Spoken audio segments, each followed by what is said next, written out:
ஐயன் சென்ற பாதையில ஒரு முக்கியமான கட்டத்துல நாம இருக்கோம். எதை தேடி எதுக்காக இவ்வளவு நாள் பயணப்பட்டோமோ அந்த இடத்தை இன்னைக்கு நாம பார்க்க போறோம். அதுக்கு முன்னாடி மணிகண்டன் ஐயனா சபரிமலைக்கு வர்றதுக்கு முன்ன பந்தளத்துல என்ன நடந்துச்சுன்னு பார்க்கலாம். பந்தள ராஜா ராஜசேகரனும் அவருடைய மனைவி கோப்பெருந்தேவியும் மணிகண்டன் ஒரு அவதார புருஷன்னு தெரிஞ்சதும் நெக்குருகி போறாங்க. தான் செஞ்ச தவறுகளுக்கெல்லாம் பந்தள ராணி மனம் வருகிறாங்க. இனிமே நீ எங்க கூடவே தங்கிடக்கூடாதா அப்படின்னு பந்தள ராஜாவும் மக்களும் மணிகண்டன் கிட்ட கேட்கிறாங்க. ஆனா மணிகண்டனும் தான் வந்த வேலை இன்னும் முடியல அப்படின்னு சொல்றாரு. இந்த கலியுகத்துல தான் செய்ய வேண்டிய கடமை ஒண்ணு இருக்கு. அது மக்களை நல்வழிப்படுத்த வேண்டிய கடமை. அதை செய்யறதுக்கும் தவயோகம் மேற்கொள்றதுக்கும் எனக்கு இடம் ஒண்ணு வேணும், அதுவும் உங்க எல்லையிலேயே வேணும் அப்படின்னு மணிகண்டன் பந்தள ராஜா கிட்ட கேட்கிறார். அதுக்கு உனக்கு தேவையான இடத்தை எடுத்துக்கோ, இனிமே உனக்கு போகத்தான் எங்களுக்கு அப்படின்னு சொல்றாரு பந்தள ராஜா. ஐயப்பன் சன்னிதானங்கிறது கோடிக்கணக்கான மக்களின் சரணாலயம். எங்கெங்கோ இருக்கிற மக்களை உணர்வு பூர்வமா ஒண்ணு சேர்க்கிற சன்னதி அது. சாதாரணமா நாம கிளம்பி போற பயணமா இல்லாம மாலை போட்ட நாள்ல இருந்து ஐயப்பனை தவிர வேற எதையுமே நினைக்காத மனம் கொண்டவங்களை ஒண்ணு சேர்க்கிற இடம். அதனாலதான் அந்த இடத்துக்கு நாளுக்கு நாள் புனிதத்துவம் கூடிக்கிட்டே போகுது. எல்லா கோயில்கள்லயும் இருக்கிறது மாதிரி சபரிமலையிலையும் விநாயகருக்கு ஒரு சன்னதி இருக்கு. ஐயப்பன் சன்னிதானம் போறதுக்கு முன்னாடி கோயிலோட மற்ற சன்னதிகளை பார்த்துடலாம். இந்த கோயில் எப்படியெல்லாம் நிர்மாணிக்கப்படணும்னு பந்தள ராஜாவுக்கு சொன்னது மணிகண்டன் தான். அப்போ அவர் சொன்ன ஒரு விடயம், மஞ்சள் மாதா சன்னதிய என்னோட சன்னிதானத்துக்கு பக்கத்திலேயே வைக்கணும் அப்படிங்கறதுதான். மாளிகைபுரத்து அம்மன் அப்படின்னும் மஞ்சள் மாதான்னு சொல்லப்படுறது மகிஷி தான் அப்படிங்கிறது பொதுவான கருத்து. ஐயப்பனை தரிசனம் செஞ்சுட்டு உடனேயே மஞ்சள் மாதாவையும் பார்த்துடுறாங்க பக்தர்கள். இந்த சன்னதி தான் மாளிகைபுரத்து அம்மன் மஞ்சள் மாதா சந்நிதி. இது எப்பவும் திறந்திருக்கிறது இல்ல. இதுக்கான தேங்காய், நெய், கற்பூரம் இது எல்லாத்தையும் ஊர்ல இருந்து வரும்போதே இருமுடியில இருக்கிற முன்முடியில கட்டி எடுத்துட்டு வருவாங்க. மற்ற இடங்கள் மாதிரி இந்த சந்நிதியில தேங்காய உடைக்கிறது இல்ல. கை விரல்களாலையும் முழங்கைகளை வச்சும் தேங்காய சந்நிதியை சுற்றி உருட்டி கொண்டு வர்றாங்க.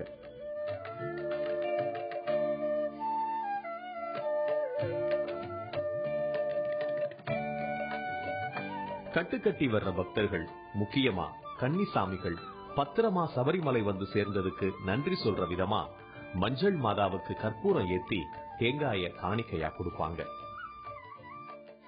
மணிகண்டனை திருமணம் செஞ்சுக்க முடியல என்ற வருத்தத்திலையும் ஆற்றாமையிலையும் இருக்கிற மஞ்சள் மாதாவுக்கு மனசாந்தி ஏற்படணும்னு மணிகண்டன் செஞ்ச ஏற்பாடுதான் இந்த வழிபாடு.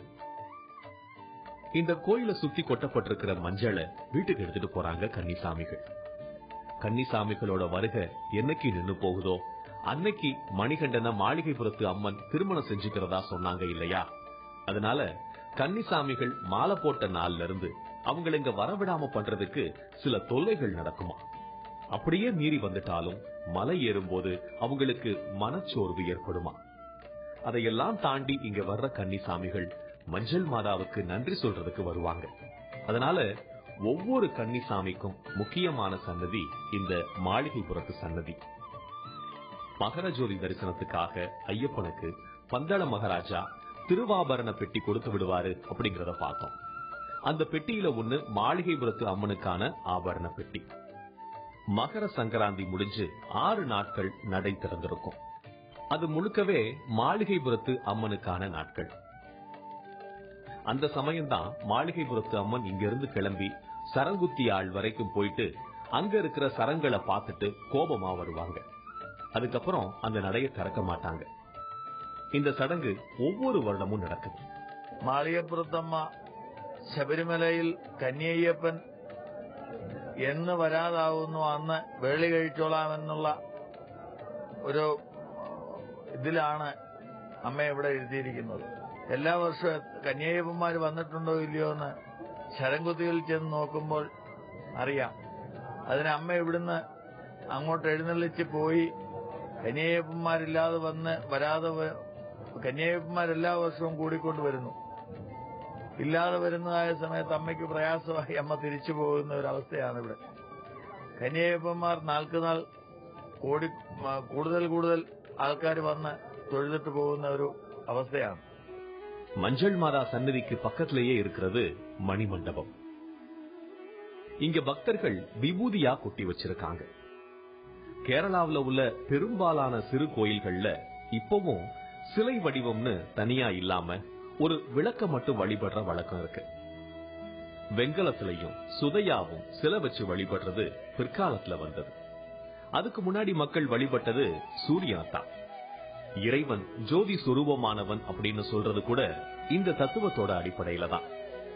அத இன்னும் நினைவுபடுத்துற விதமா தான் விளக்கு மட்டும் ஏத்தி வழிபாடு நடத்துறாங்க. அதுக்கு சாட்சிதான் சபரிமலையில இருக்கிற இந்த காட்சி மண்டபம். விசேஷ காலத்துல ஐயப்பன் தரிசனம் தர்ற இந்த காட்சி மண்டபத்துல அவர் ஜோதி வடிவானவர்னு உணர்த்துறதுதான் இதுக்கு பின்னாடி இருக்கிற தத்துவம். மணிகண்டன் தானே நிர்மாணம் செஞ்ச இந்த கோயில்ல உள்ள ஒவ்வொன்றுக்கு பின்னாடியும் பல அர்த்தங்கள் இருக்கு. அத நாம உணரணும் அப்படின்னா நமக்கு ஒரு மனப்பக்குவம் வேணும். ஏன் மகிழ்ச்சியான மஞ்சள் மாதாவுக்கு இந்த கோயில்ல ஒரு சன்னதி இருக்கணும் அப்படின்ற கேள்வி நமக்கு வரலாம். நம்ம இந்திய புராணத்தை பொறுத்த வரைக்கும் கடவுளுடைய அவதாரங்கள் அப்படின்னு பார்க்கும்போது ஒவ்வொன்றுமே தீய சக்தியின் உருவத்தை அரக்கர்கள்னு சொல்லி அதை அழிக்கிறதுக்காகவே உருவாகி இருக்கு. அதை அழிச்சதுக்கு அப்புறமும் கூட தங்களோடவே வச்சிருந்திருக்காங்க. உதாரணத்துக்கு முருகன் சூரனை வதம் செஞ்சதுக்கு அப்புறம் அதை சேவர் கொடியா மாத்தி தான் கூடவே வச்சிருந்ததை சொல்லலாம். ஏன் அப்படி வச்சிருக்காங்க? அரக்கர்கள் அப்படின்றது வேற ஒண்ணும் கிடையாது, நம்மிடம் இருக்கக்கூடிய தீய குணத்தை தான் குறிக்கிறது. அதை நாம அழிச்சிட்டோம்னா நல்ல பலனை நமக்கு கொடுக்கும். அந்த பலனை நம்மோடவே வச்சிருக்கணும் அப்படின்னு அவதாரங்கள் நினைச்சிருக்கலாம். இதுக்கு வேறு பல காரணங்களும் இருக்கலாம். நாம அடுத்தபடியா கோயிலோட மற்ற பகுதிகளை பார்க்க போறோம். குறிப்பா சன்னிதானத்தை பார்க்க போறோம். யாருக்கும் அவ்வளவு எளிதா கிடைச்சிராத விடயமா தான் பார்க்கப்படுது இந்த 7வது கோட்டையோட தரிசனம். 7வது கோட்டை அப்படிங்கிறது ஐயப்பன் சந்நிதி நோக்கி நம்மளை அழைச்சிட்டு போற 18 படிகள். சபரிமலைக்கு வர்ற பக்தர்கள் ஐயப்பனை தரிசிக்க போறதுக்கு இந்த 18 படிகள் வழியா போறதுதான் உகந்தது. இந்த 18 படிகளை அமைக்கிறதுக்கு பந்தாள மகாராஜா கிட்ட சொன்னது அகத்தியர். ஒவ்வொரு படியுமே ஒவ்வொரு தத்துவங்களை குறிக்கிறது. அதனால இந்த படிகள் புனிதமானதா கருதப்படுது. இந்த 18 படிகள் வழியா போகணும்னா நிச்சயமா 41 நாட்கள் விரதம் இருந்து இருமுடி கட்டித்தான் ஏறணும்.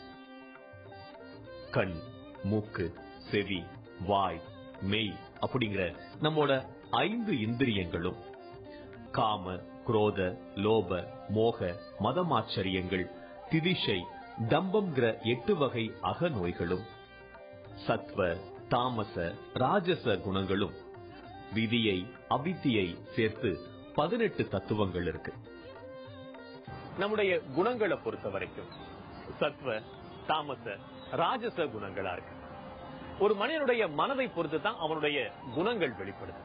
ஒருத்தனை பார்த்து இவன் அமைதியானவன், இவன் கோபக்காரன், இவன் சோம்பேறி, இவன் அரக்கன் அப்படின்லாம் நம்ம சொல்றோம் அப்படின்னா அதுக்கு காரணம் அவனுடைய உள் மனது வெளிப்படுத்தக்கூடிய செயல்பாடுகள் தான். இந்த குணங்களை எல்லாம் நாம தாண்டி வரணும் அப்படின்றது தான் அடுத்த 3 படிகள் நமக்கு சொல்லுது. கடைசியா இருக்கக்கூடிய 2 படிகள் முக்கியமானது.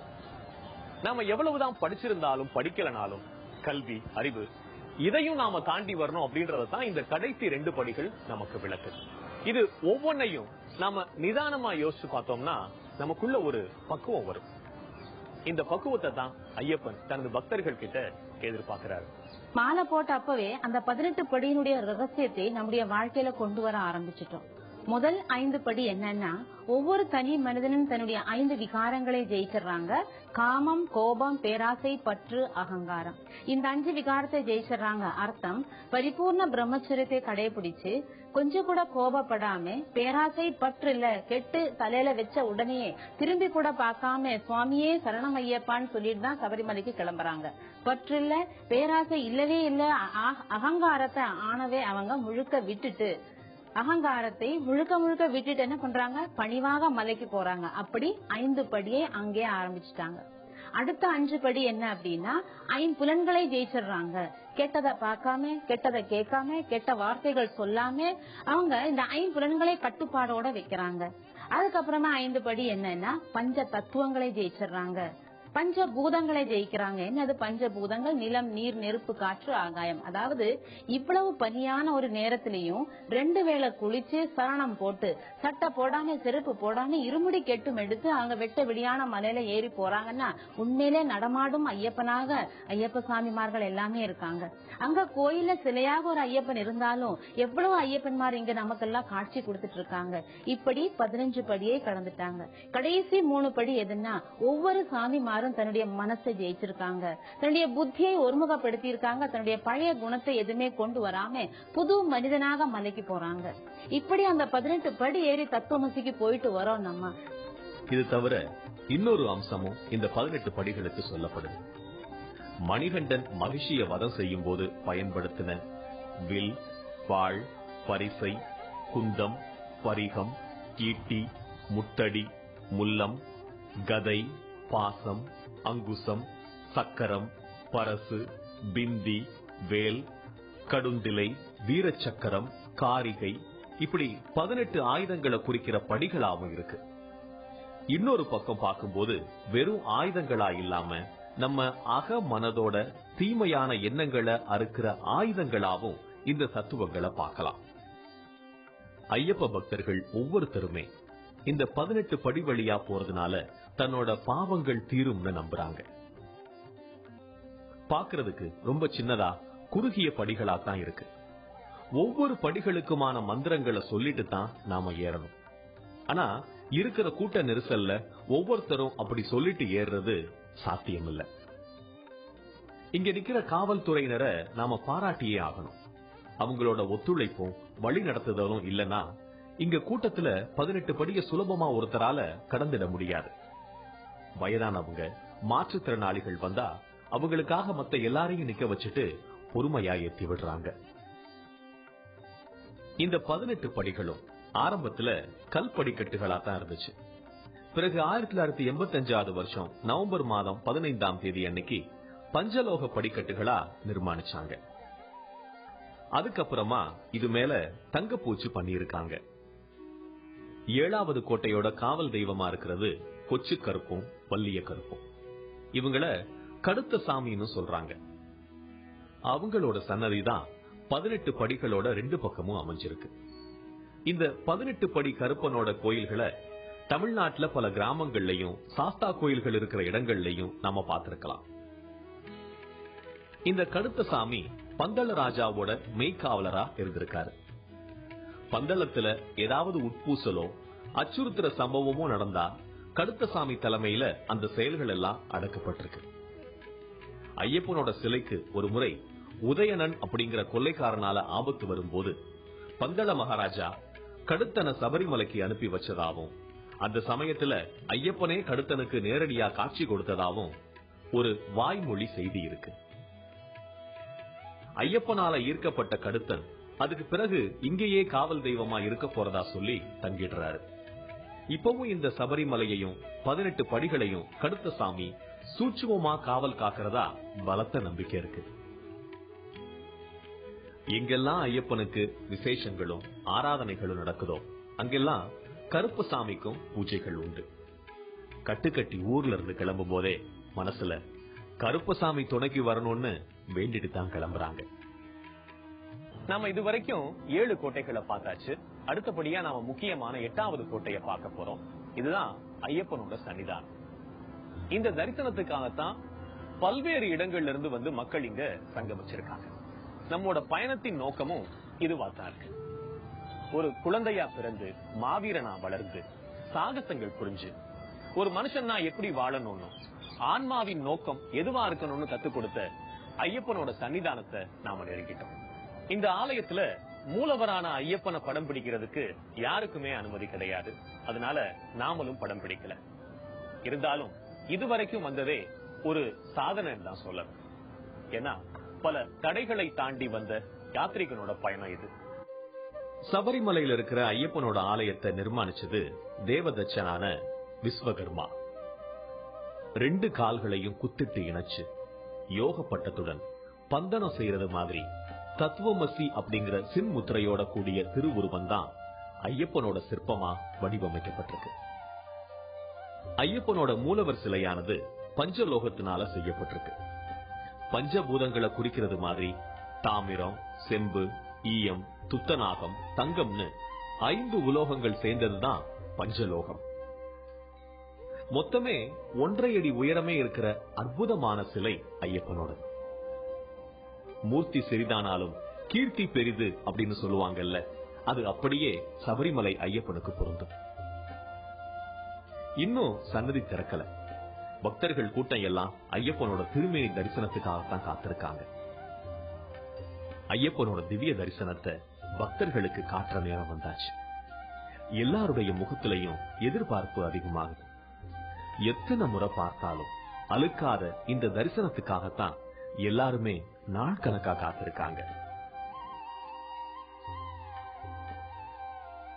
ஐயப்பனுக்கு பூஜை பண்ற அர்ச்சகர்கள் வர்றாங்க. நட திறக்கும் போது சரண கோஷம் கேக்குது. அது தன்னையும் அறியாம பக்தர்கள் போடுற சரண கோஷம்.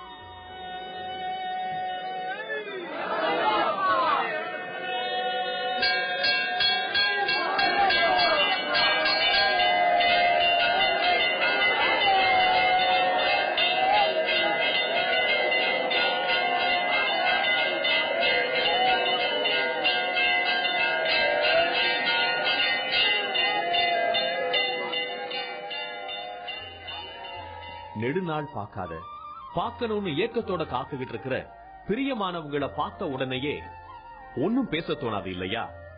அதே மாதிரி தான் இந்த தரிசனத்துக்காக வேண்டுதல்களையும் பிரார்த்தனைகளையும் மனதில் தேக்கி வச்சுட்டு வர்ற பக்தர்கள் சன்னிதானம் முன்னாடி வந்ததும் மௌனமாயிடுறாங்க. அது ஐயப்பனுக்கும் அவங்களுக்கும் இடையிலான சூட்சும தொடர்பு.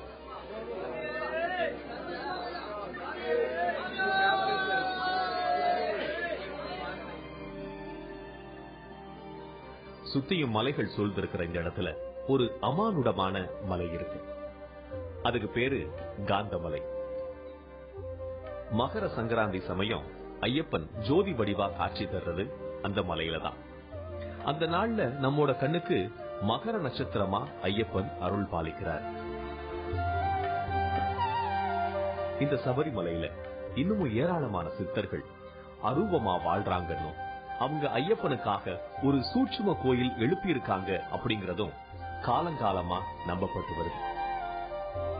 அந்த கோயில் இருக்கிற இடத்துக்கு பொன்னம்பலமேடுன்னு பேரா. ஒவ்வொரு மகர சங்கராந்தி அன்னைக்கும் கோடிக்கணக்கான பக்தர்கள் மகர ஜோதி தரிசனத்துக்காக இங்க கூடுறாங்க. அந்த ஒரு நாள்ல மட்டும்தான் ஐயப்பனை ராஜ அலங்காரத்துல பார்க்க முடியும். எவன் ஒருவன் தன்னை துறவு கோலத்திலும் ராஜ கோலத்திலும் தரிசிக்கிறானோ அவன் பாவங்கள் நீங்கி நன்மை பெறுவான்னு ஐயப்பனே சொல்லியிருக்கார். அதனாலதான் மகர ஜோதி தரிசனத்துக்காக இவ்வளவு மக்கள் இங்க திரண்டு வர்றாங்க. அந்த நாள்ல ஐயப்பனுக்கு அணிவிக்கக்கூடிய திருவாபரணங்கள் பந்தளத்துல இருந்து எடுத்து வரப்படுது. இந்த திருவாபரண பெட்டிகள்ல ஒண்ணு ஐயப்பனுக்கும் இன்னொன்னு மாளிகைபுரத்து அம்மனுக்குமா எடுத்து வரப்படுது. அந்த பெட்டிகளை எடுத்து வரும்போது ஐயப்பன் சந்நிதி வரைக்கும் ஒரு கருடன் தான் அதுக்கு மேல பறந்து வழிகாட்டுது. இது இன்னைக்கு வரைக்கும் நடக்கக்கூடிய ஒரு அதிசயமான ஆச்சரியமான நிகழ்வு. ஐயப்ப தரிசனம் முடிஞ்சதும் பக்தர்கள் அவங்க வீட்டுக்கு கிளம்ப தயாராவாங்க. அதுக்கு முன்னாடி கட்டு பிரிச்சு கொண்டு வந்த நெய் தேங்காய ஐயப்பனுக்கு கொடுக்கணும். அந்த செயல்ல தான் இப்ப பக்தர்கள் ஈடுபட்டு இருக்காங்க. ஊர்ல இருந்து கட்டுக்கட்டி புறப்படும் போது வேண்டுதல் செஞ்சு தேங்காய்க்குள்ள நெய்ய அடைச்சு சபரிமலை வரைக்கும் பாதுகாப்பா எடுத்துட்டு வந்திருக்காங்க. தரிசனம் முடிஞ்சதும் இருமுடிக்கு பூஜை செய்யறாங்க. பூஜை முடிஞ்சதும் இருமுடி கட்ட பிரிக்கிறாங்க. அதுல இருக்கிற நெய் தேங்காய பக்குவமா உடைக்கிறாங்க. அதுல நெய் கெட்டித்தன்மையோட இருக்கும். அந்த நெய்யை சேகரிச்சு ஐயப்பனுக்கு அபிஷேகம் பண்றதுக்கு கொடுக்கறாங்க.